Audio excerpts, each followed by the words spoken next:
Right, I did a video a while ago about how to change the air filter to a K&N filter on the CBR1000 that I used to have, the head of which is on the wall over there because I crashed it and it's now dead. I now have a CBR1000, which is that lovely beast, and I figured I'd do the how to access the air filter video because there's no point in me changing mine since I've only recently changed it, and give it a good clean, so there's no point taking it out. But yeah, stay around if you want to figure out how to get into the air filter, what to disconnect, whether you should or shouldn't take your fuel tank off, and generally how to just do it. See you in a minute. So, first thing we need to do is take off the seat. To do that, we're going to take off these infill panels just under here, and then pull two screws out, one this side, and the thing just pops off. To do that, I have a PZ3 attachment, whatever size that is, but it's just a chunky Phillips. I have a standard Phillips screwdriver for when we go underneath the tank, just because it's easier to use than a ratchet, and a 5mm Allen to take out the bolts that are going to hold on the fuel tank and the fuel tank cover. So, let's crack on. Chuck those on there with the remnants of a gearbox. To get these side panels out, just slide your finger under the back and pull, and they just pop out. Simple as that. Also, it's worth saying everything I do on this side, I'm going to mirror on this side. So I'm going to try and speed that up as I do it so you don't have to watch the same thing twice. Because I'm just that nice of a guy. So we have our infill panels out, they're going on the table. Grab your ratchet, make sure it's on lefty-loosey. And the one you want to take out is this one, because this one holds your battery tray in, and you can see it's an Allen head anyway, so it won't fit with the Phillips. So, gently pry that out, spare you the clacking of my ratchet, I'll just unscrew this like a screwdriver. La-di-da-di-da, da-di-da. That should be out. Now, Honda have recessed these quite a lot, so they're a bit fiddly, but if you just stick the screwdriver behind it, they should, in theory, just pop out, which I've done God knows how many times now, and since I'm on camera, obviously I'm flapping it. Yeah, extra tool, needle nose pliers, clearly they're very useful. Keep hold of this screw because you don't want to lose that, otherwise your seat's coming off when you're halfway down the road. So just doing the same on this side, clacking your ratchet around again.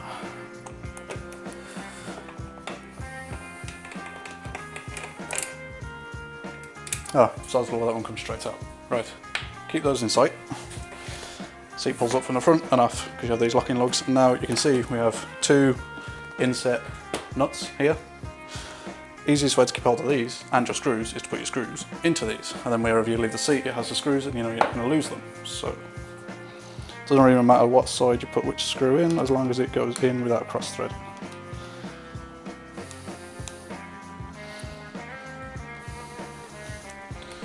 Couple of turns, nothing dramatic, just so they don't fall out.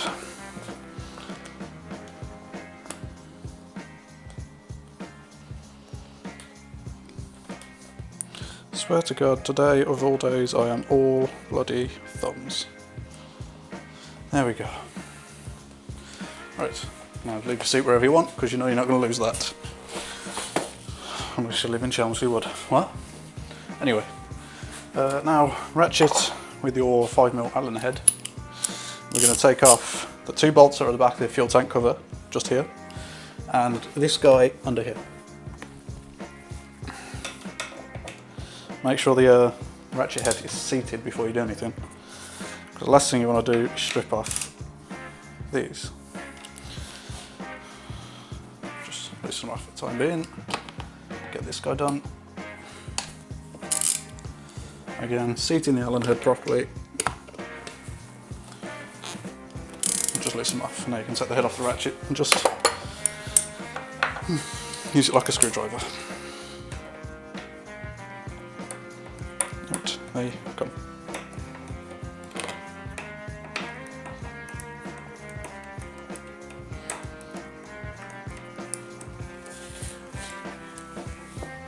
That's this one.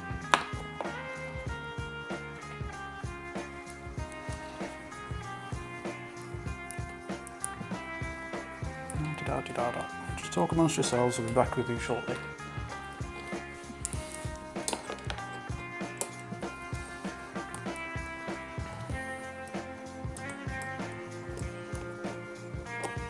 Right, that's those four out. Now, pro tip, We'll buy endless amounts of chain lube, cleaner, degreaser, all sorts of gubbins. Keep your lids, put the bolts in the lids, and now you know where they are. How easy is that? Now they ain't gonna scuttle across the floor anyway. Now, to remove this tank, don't just rip it off, because you'll just end up pulling the side covers off, snapping it, and just doing yourself a mischief probably in the process. So, grab underneath the front first, prise that open, so you're gonna pull this way. Open, and gently shimmy this up until it's loose. Do the same here. And it just pops off. We just lift from the back, gently, because you'll see there's a fabric cover underneath, and that's your fuel tank cover off. Easy.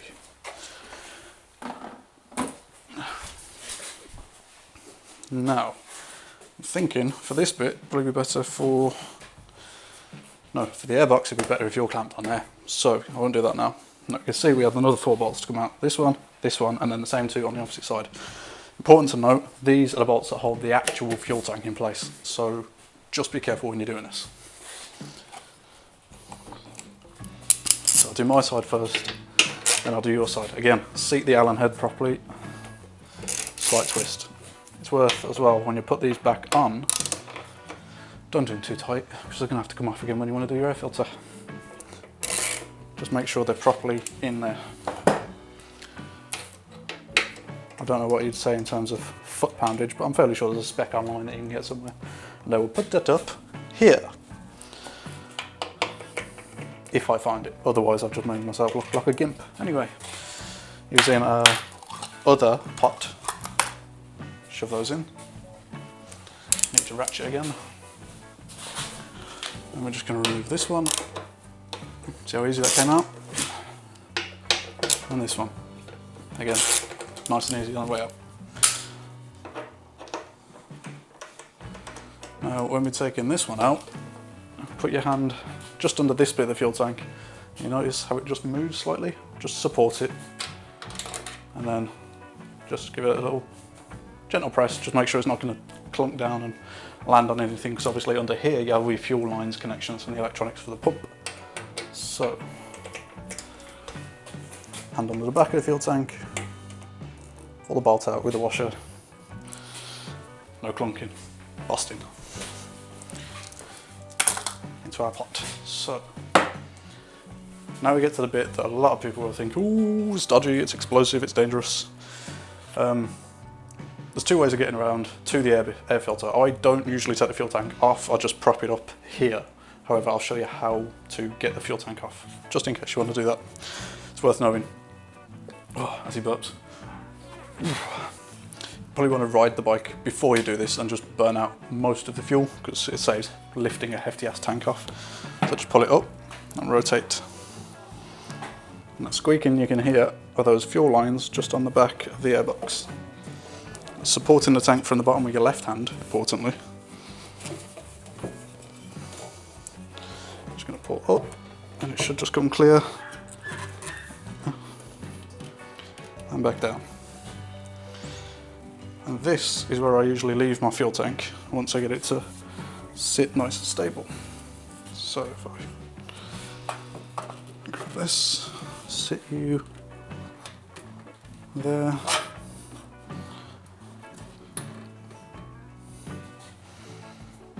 Sorted. That's not going anywhere. Now, I'll pull that clamp off there and I'll show you the 3 things you need to disconnect. If I can get any light in there. Yeah, should be able to. The few things you need to disconnect to actually take the fuel tank. So under here, we have this plug, and there is a connector under this piece of plastic, this green clip. You pinch that together and pull the line away from the white hose, but be aware a little bit of petrol is going to come out of this when you do that. It shouldn't empty the tank, so you should be fine. And that will then allow you to release the tank, obviously once you've taken off the breather pipes or pulled those clear as well. So yeah, that's that. Okay, so the eagle-eyed among you would notice there's been a change in the angle. That is just so I could show you how to get this off a little bit easier than what I just did, because that was just daft. So get your hand underneath the back of the fuel tank, and pull it up gently, and you'll notice that down this side the mounting hole for the fuel tank will clear where the actual bolt goes through. And you want to continue to lift gently, gently. Don't ping anything off. And then lean it to the one side like that. And just lift up. And you're clear. So now you can get underneath and you can remove the plugs and the fuel lines and the breather lines. And I'll show you that in a second. So to go back in, just reverse the process. Hold it at a slight angle, like 45 degrees or so. Try not to smack the fuel tank into every bit of bodywork like I'm doing. And just squeeze it back through. And it'll just sit in there nice and happy. And that isn't going anywhere. And the sniff test tells me it's not even leaking. Bonus. Hey. Okay. So now we have this lovely blanket. I think it's just the heat shield. There are little eyelets on the bottom, so you just pop those off gently, and it just unfolds to reveal all of this magnificence. I'm going to tape that up.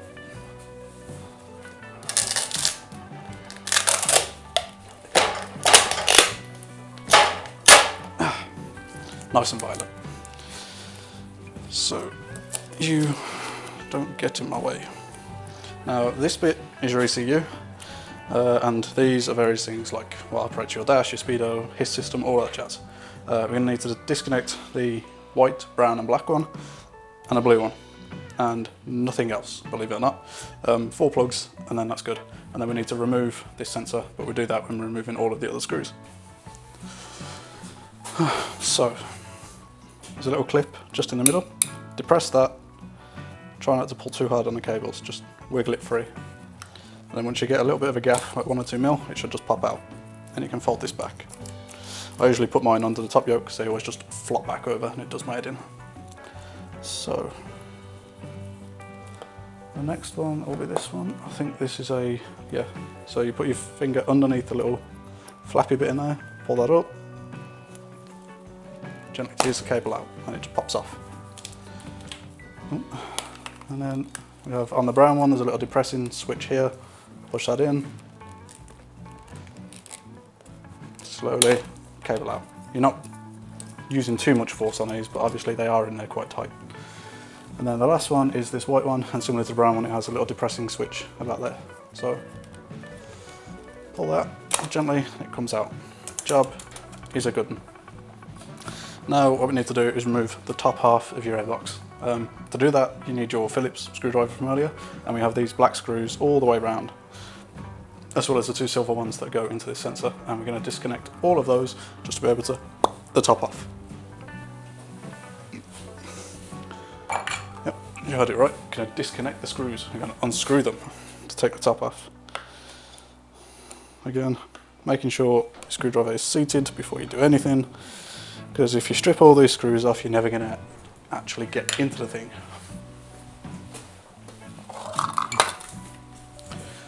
And another totally professional chain lead pot for your screws. So you out. So yeah, probably worth noticing if you didn't see this, the black screw is only like that big. It's just, be careful with them. So unscrew this guy. And you get the point. I'm going to speed this up quite a lot because it's going to be boring as shit.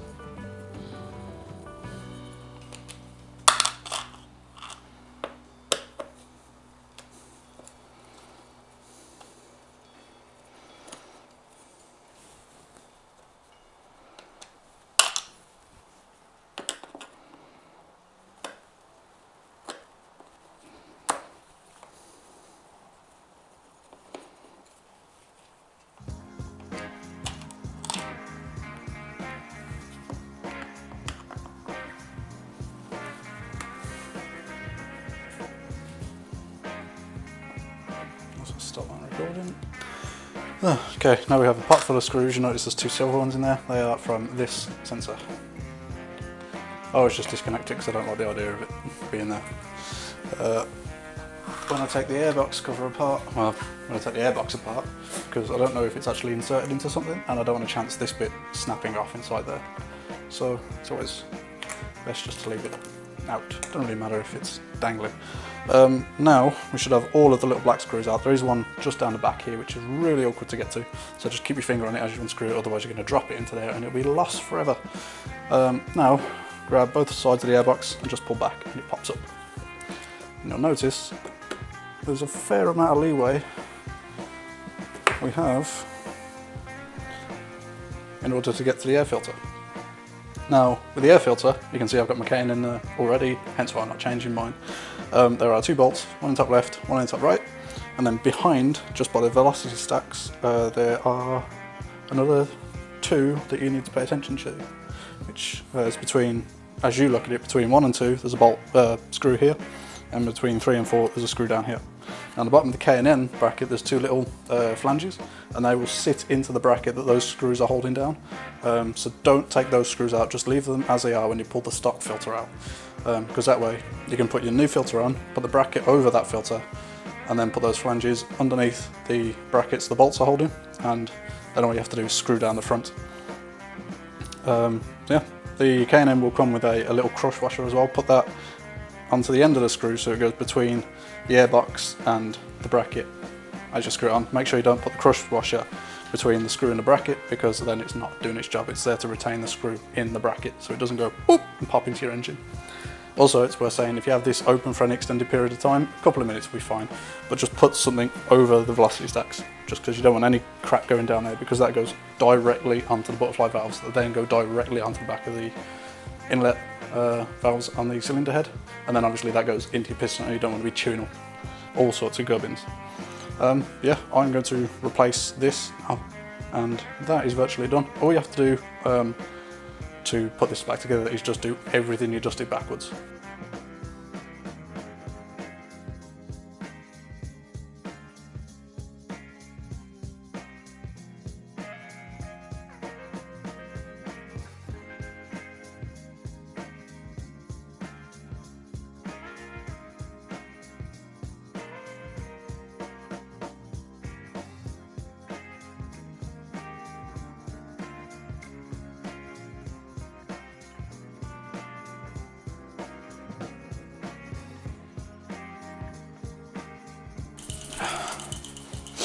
Well, man's best friend after the old faithful dog, WD-40. Get some of that into this lip around here, because the plastic of the fuel tank needs to go between this lip and the seal on the edge of the fuel flap, fuel cover, whichever you want to call it.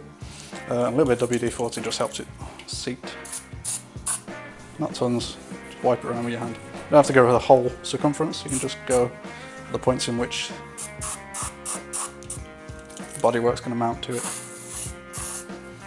That should just help it sit on there a bit easier.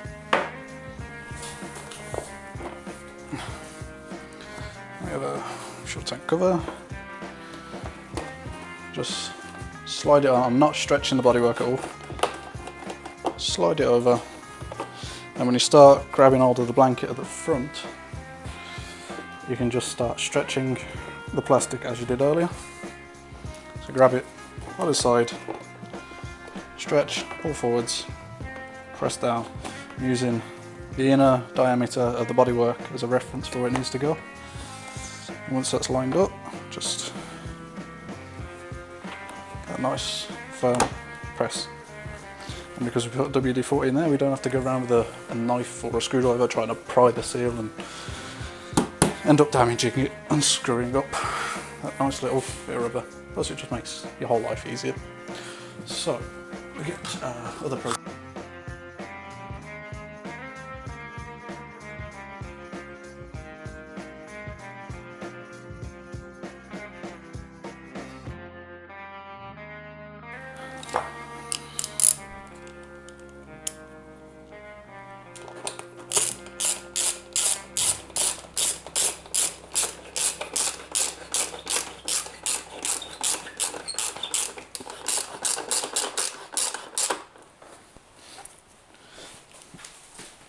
remember you're putting these into the rearmost hole.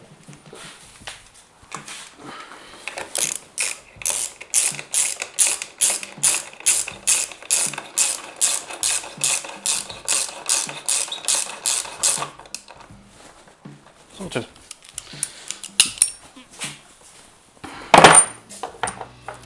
We get our infill panels.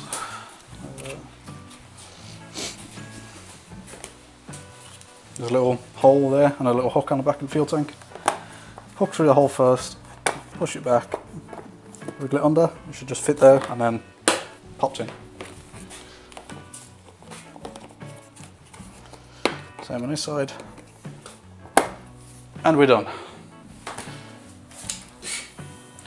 Now we get to start the bike and hear all sorts of lovely grinding noises. Nope, okay.